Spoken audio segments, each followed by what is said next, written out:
ఎక్కడి నుంచి వస్తున్నారు సార్?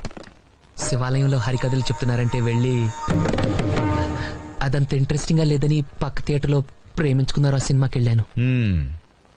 వాడు రా అని పిలిస్తే సిగ్గు లేకుండా వెళ్ళిపోవడమేనా? అక్కడేమో మీ నాన్న కంప్యూటర్ నేర్పించాలి, మా వాడిని ఫారెన్ పంపించాలి అంటుంటాడు.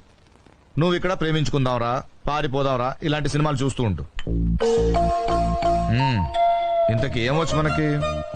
ఈతొచ్చు సార్. ఆ? ఈత సార్, స్విమ్మింగ్. అది కాక మ్యూజిక్ అంటే ఇంట్రెస్ట్ సార్. మ్యూజిక్ హార్మోనియం, మృదంగం వాయిస్తానండి. ఇక్కడి గాని తెచ్చావా? లేదు సార్. థ్యాంక్స్.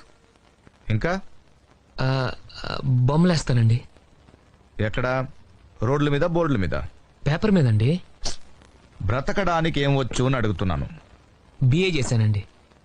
ఎన్నేళ్ళు? అది ఓ, త్వరగానే అయిపోయిందే. లాస్ట్ ఇయర్ కష్టపడి చదివానండి. సరే, మీ నాన్న నీకేదైనా ఉద్యోగం చూడమన్నాడు. వారం రోజులు ఏదో ఒకటి సెట్ చేద్దాం. నువ్వు వెళ్ళి భోంచేసి చేసి పడుకో.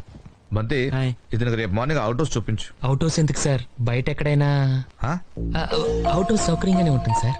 సౌకర్యంగా లేకపోయినా అక్కడే ఉండాలి.